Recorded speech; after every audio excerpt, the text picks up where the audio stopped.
يوم من الأيام حتى لوننا وشكلنا يعني أنا شبهك تمام، وبتجمعنا حاجات حلوة أكيد، يلا نمد الإيد من غير. Tolong dicatat benar-benar pesan yang kita sampaikan di subuh rihlah kita di masjid ini ya, Masjid Sabang ini ya, Iboh. Pertama Ananda semuanya, dalam kehidupan kita ini ada marah, ada gembira. Itu tidak bisa dipungkiri. Ada marah, ada gembira. Ingat, waktu marah jangan ambil keputusan. Waktu gembira jangan beri janji. Itu pesan pertama di dalam kehidupannya. Jadi kalau kita sedang marah, jangan ambil keputusan, karena keputusan yang diambil waktu marah umumnya akan disesali. Dan janji yang diberikan waktu gembira terkadang kebanyakannya melebihi dari kemampuan yang harus kita penuhi. Jadi jangan ambil keputusan waktu marah, jangan berjanji waktu gembira. Yang kedua, dalam kehidupan kita ini ada zuhud. Perintahkan hidup zuhud. Yang selama ini kita pahami bahwa zuhud itu selalu diinterpretasikan adalah bahwa tidak memiliki apa-apa. Tidak ada harta, tidak ada yang dimiliki sesuatu pun. Tapi di subuh ini, Buya ingin memesankan zuhud itu bukan itu maknanya. Zuhud itu adalah ketika dunia tidak bersemayam di hati seseorang. Ada tidak adanya harta tidak berpengaruh bagi batinnya. Buya selalu sampaikan seperti tukang parkir. Ada kereta masuk, tidak ada terkesan di hatinya, diambil orang pun tidak ada pengaruh pada hatinya. Tapi yang baik memang kita seperti yang dicontohkan sahabat-sahabat Nabi adalah orang yang sukses dalam bidang kehidupan dunia dan juga akhirat, tetapi itu tidak melekat di hati.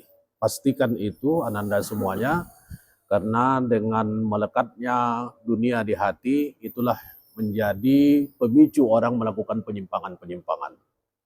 Ya, orang akan menghalalkan banyak cara. Karena apa? Karena dunia, harta, tahta itu melekat di hatinya. Melekat di hatinya menjadi tujuan hidupnya. Tujuan hidup kita tidak boleh itu. Wa ma khalaqtul jinna wal insa illa liya'budun. Hanya untuk mengabdi kepada Allah Subhanahu wa taala. Itu pesan kedua. Jangan pernah hati kita dipenuhi oleh kecintaan kepada dunia. Dalam realitas kehidupan para sahabat Nabi, ada yang kaya, ada yang miskin, ada yang memiliki harta, ada yang tidak memiliki harta. Semuanya lengkap. Ya. Kalian boleh bagus, tangan di atas lebih baik daripada tangan di bawah. Ya. Itu pesan yang kedua. Yang ketiga, Anda semuanya, di dalam kehidupan kita selalu kita berkomunikasi, selalu kita berdebat, ya, berbincang dengan orang lain. Dan biasanya kecenderungan orang ketika berdebat, ketika berbincang, ketika bertukar pikiran, selalu ingin menang. Betul, selalu ingin menang. Di dalam perbincangan itu, di dalam perdebatan itu, terkadang bisa-bisa sampai merah muka, kata-kata kasar keluar, yang penting menang dalam perdebatan. Tapi ingat Ananda semuanya, terkadang mengambil hati orang itu lebih penting daripada kemenangan. Paham itu Nanda? Artinya ketika kita berkomunikasi, ketika kita berdebat, ketika kita bertukar pikiran, jangan senantiasa ingin menang.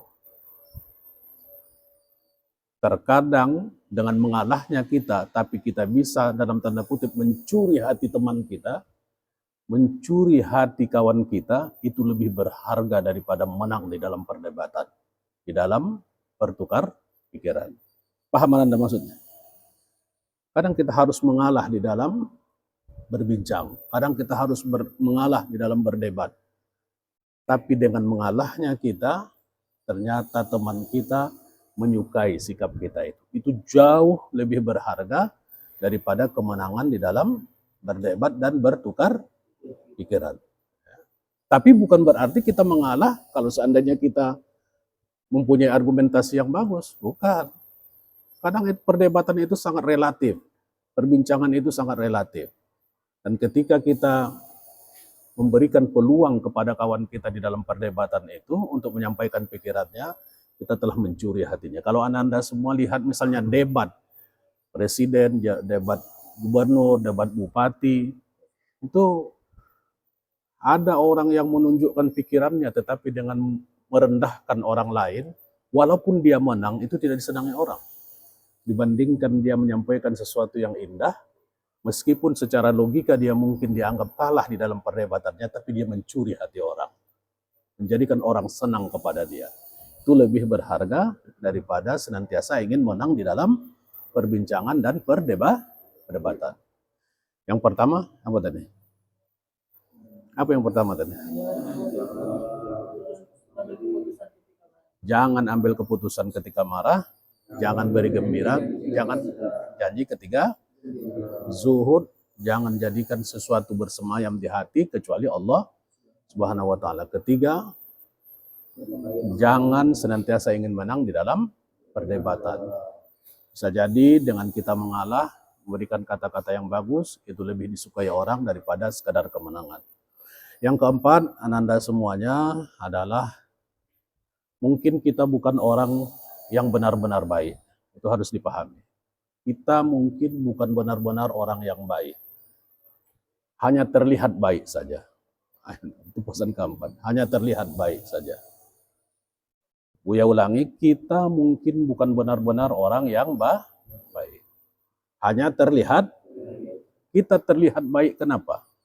Karena kita bersama orang-orang yang mungkin lebih baik, tidak lebih buruk daripada orang-orang yang bersama kita. Kita hanya sekedar dianggap baik karena orang yang di sekitar kita mungkin lebih buruk daripada kita, dibandingkan kita. Jadi kita bukan benar-benar baik. Siapa yang tahu bahwa kita baik? Yang tahu bahwa kita baik adalah diri kita sendiri dan Allah Subhanahu wa taala. Semuanya kita ini Ananda ditutup Allah. Ditutup Allah. Sebenarnya kalau dibuka Allah banyak sekali keburukan-keburukan yang ada pada diri kita. Tapi Allah masih sayang. Makanya kata Pak Quraisy Shihab di dalam tafsirnya, sebenarnya karena kasih sayang Allahnya kepada manusia itu, maka manusia itu masih dihargai. Kalau seandainya semua dibuka Allah, apa yang ada di dalam hati, apa yang dilakukan secara sembunyi, maka manusia itu akan berakhir. Nah, karena itu berterima kasihlah kepada Allah Subhanahu wa taala. Ananda semuanya, kita ini mungkin terlihat baik. Anak PKU pun mungkin terlihat baik. Buya pun mungkin terlihat baik, Pak Iman pun mungkin terlihat baik, Pak Badri pun mungkin terlihat baik. Tapi sesungguhnya yang tahu kebaikan itu adalah Allah Subhanahu wa taala. Karena itu dalam berbuat baik pastikan hanya karena dan untuk Allah Subhanahu wa taala. Dan jangan kita melakukan kebaikan karena dilihat orang. Dimanapun kita berada, lakukanlah kebaikan itu karena Allah Subhanahu wa taala itu yang menjadi pondasi dan tujuan kita di dalam melakukan kebaikan. Yang terakhir, pesan Buya ini catat. Yang terakhir itu ada namanya Ibnu Athaillah As-Sakandari. Ya, Sakandari. Bukunya kalau nggak silap Buya sudah beli di PTKU. Al-Hikam. Itu luar biasa sekali, bagus sekali. Beliau lahir tahun 1250 Masehi. Sekarang 2023. 2024. Sudah lama sekali, hampir 1000 tahun yang lalu. Buku itu bagus sekali. Di antara kata-kata beliau di dalam buku itu adalah beliau mengatakan, tanamlah dirimu di tanah serendah-rendahnya. Buya ingat, kalau salah bahasanya nanti kita baguskan, tanamlah dirimu di tanah serendah-rendahnya. Karena sesuatu yang tidak ditanam pasti tidak akan pernah tumbuh dengan baik. Itu luar biasa. Banyak sekali makna yang terkandung di dalam kata-kata itu. Tanamlah dirimu di tanah serendah-rendahnya. Karena sesuatu yang tidak ditanam pasti tidak akan pernah tumbuh dengan sempurna. Artinya semua yang kita lakukan tidak mesti ditunjukkan. Nah, gitu. Dan tidak boleh untuk meninggikan diri. Karena yang meninggikan itu hanya Allah Subhanahu wa ta'ala. Semakin rendah tapi berisi, itu pasti akan ditinggikan Allah. Yarfa'illahu alladzina amanu minkum walladzina utul ilma darajat. Pasti janji Allah itu orang yang beriman, beramal soleh akan dimuliakan oleh Allah Subhanahu wa ta'ala. Cuman memang di dalam sejarah Rasulullah ada orang yang masyhur di dunia, di bumi, tapi tidak masyhur di langit. Ada orang yang masyhur di langit, tapi tidak masyhur di bumi. Siapa itu? Hah? Apa? Uwais Al-Qarni. Tidak dikenal sama sekali di muka bumi. Sama sekali tidak dikenal dalam sejarahnya Uwais Al-Qarni, ya kan? Tapi Rasulullah pernah berpesan kepada siapa itu? Umar, supaya minta doakan kepada Uwais Al-Qarni. Sehingga Umar mencari kemana-mana dan tidak ada orang yang kenal. Anda sudah baca semuanya itu. Dia sangat dihormati di kalangan para malaikat di langit. Dihormati di kalangan para malaikat di langit. Tapi tak ada seorang pun yang kenal di bumi. Orang pun tidak ada yang kenal. Kan begitu kan sejarahnya kan? Kadang kenal di bumi. Orang sembarangan, orang yang lusuh. Dan ternyata rahasianya hanya dikarenakan pengabdiannya kepada maknya. Dan pastikan itu Ananda, keberhasilan kalian adalah karena ridho orang tua. Ridho ayah, ridho mak kita.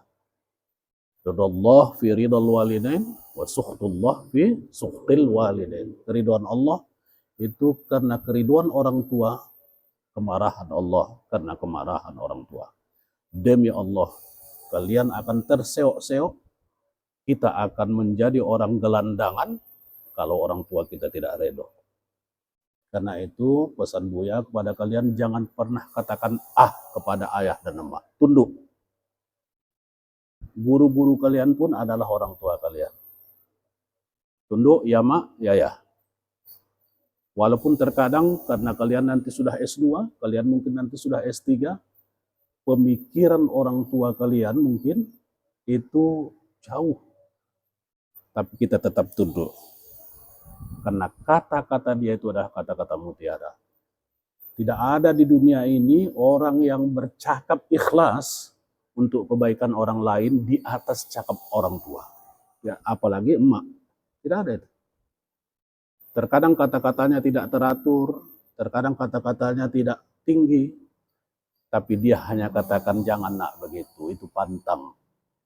Itu dahulu, kalau di kampung kami dulu gitu, mak gitu, mak Buya pun bukan tamat SD pun tidak, ayah pun tamat SD pun tidak. Dia hanya pandai mengatakan jangan gitu, nah itu pantang. Entah apa pantangnya, tak tahu juga dia. Tak tahu dia apa sebabnya, apa dalilnya, apa Al-Qur'annya, apa hadisnya, nggak ada. Mana tahu orang tua kita, dia Pak Man kan? Tak tahu, jangan pantang. Tak boleh gitu, nah. Itu kalau kita pelajari, kalau di kampung dulu, jangan duduk maghrib di depan pintu.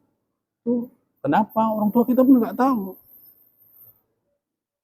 Tapi kata-kata dia itu luar biasa. Jangan duduk telungkup, nanti mati orang tua. Kalau kita pelajari sekarang, ayah kita itu. Tapi begitulah, rupanya mungkin jangan telungkup, tidur, naik kaki ke belakang, supaya jangan sakit dada. Kan mungkin belakangan bisa kita terjemah. Tapi yang jelas, Ananda semuanya saya berharap kalau tidak bisa bagus di dunia, masyhur di dunia, masyhurlah di langit. Kalau bisa kedua-duanya masyhur, bagus. Masyhur di dunia dan masyhur di langit. Siapa itu? Rasulullah SAW. Masyhur di dunia, masyhur di akhirat. Ingat, jangan Ananda mati padahal sebenarnya belum mati. Buya hilang. Jangan mati padahal sebenarnya belum mati. Ada orang yang mati, jasadnya masih hidup. Kenapa? Tidak dianggap orang. Itu sudah mati itu. Innalillahi wa inna ilaihi raji'un. Di masyarakat pun dianggap sampah. Tapi hiduplah meskipun kalian sudah mati. Buya ingat, hiduplah meskipun kalian sudah, maka kata Allah, kalian pikir mereka sudah mati, padahal mereka masih. Kenapa? Karena kemuliaan akhlaknya, karena ilmunya, karena hal-hal yang baik yang ditinggalkannya di dalam kehidupan dunia. Tanamlah, maka kalian akan menuai. Ya kan? Fama ya'mal misqala dzarratin khairan yarah, wa ya'mal misqala dzarratin syarran yarah. Sekecil apapun yang ditanam tidak akan pernah tidak berbuah. Pasti berbuah. Ya kan? Karena sebaik-baik sesuatu yang ditanam adalah kebaikan. Ya kan? Sebaik-baik sesuatu yang ditanam adalah kebaikan. Anda semuanya itu 5-6 pesan. Catat nanti, diputar kembali, jadikan pegangan di dalam kehidupan di samping nasihat-nasihat yang lainnya. 1, Buya ulang, jangan ambil keputusan waktu marah, jangan beri gembira, jangan beri janji ketika gembira. 2, zuhud, pastikan tidak ada yang melekat di hati kecuali Allah. Boleh memiliki harta, boleh memiliki sesuatu, tapi di dalam hati tidak boleh ada sesuatu yang menguasai jiwa kita, kecuali Allah. Dan itulah yang membuat orang tenang. Hilang pun dia duitnya, hilang pun apanya, dia akan berkata, ma khalaqta hadza batila, subhanaka faqina. 3, jangan senantiasa suka mencari menang dalam perdebatan, dalam pertukar pikiran. Terkadang mendapatkan hati teman, mendapatkan hati keluarga, mendapatkan hati masyarakat, itu lebih baik daripada kemenangan. 4, berarti 4, kita mungkin bukan benar-benar baik. Kita baik karena di sekeliling kita mungkin lebih buruk dibandingkan dengan kita. Karena itu yang tahu kebaikan kita hanya Allah, dan berbuatlah hanya karena dan untuk tujuan Allah. Yang 5, tanam dirimu menjadi orang yang tawaduk, rendah di muka bumi serendah-rendahnya. Jangan cakap sombong. Tak pernah tahu. Mobilku ini, tanahku sekian, tahu. Tak perlu itu. Jangan pernah ceritakan itu. Nah, Pak Badi cerita mobilku ini, aku boleh begini, tak perlu diceritakan itu. Tak perlu. Tanam saja serendah-rendahnya, tapi boleh. Kalau Buya memahami medsos boleh untuk dakwah. Kita laporkan kegiatan kita di Sabang dalam rangka untuk dakwah boleh, tidak ada masalah. Tapi bukan untuk meninggikan diri. Yang terakhir, carilah keridhaan orang tua. Yang 6, orang tua, karena keridhaan orang tua lah yang membuat kita bahagia. Sukses dunia akhirat. Termasuk guru-guru kalian, hormati, kalau meninggal datangi. Yang terakhir, Anda semuanya, carilah kemasyhuran di dunia dan di akhirat. Tapi kalau dibandingkan, pilih yang mana? Pilihlah yang masyhur di akhirat atau di langit seperti Uwais Al-Qarni. Sudah banyak kali itu. Terakhir, kalian masih punya waktu, jangan pernah sia-siakan waktu. Jadilah kalian alim dalam bidangnya. Kalau kami sudah berakhir, kira udah berakhirnya nih, kami udah 60-an hampir. Membaca pun dah membal dia. Udah sibuk dengan urusan sana kemari, kalian masih punya waktu. Jadilah ahli tafsir, kalau memang suka tafsir, jadilah ahli hadis kalau memang suka hadis, jadilah ahli sejarah kalau memang suka sejarah. Mudah-mudahan kita semua diridhoi dan diberkahi Allah Subhanahu wa taala. Catat yang 7-8 pesan yang Buya sampaikan untuk sekadar bisa kita jadikan ingatan dan panduan dalam aktivitas kita sehari-hari. Cukup demikian. Wallahu a'lam bishawab. Assalamualaikum warahmatullahi wabarakatuh.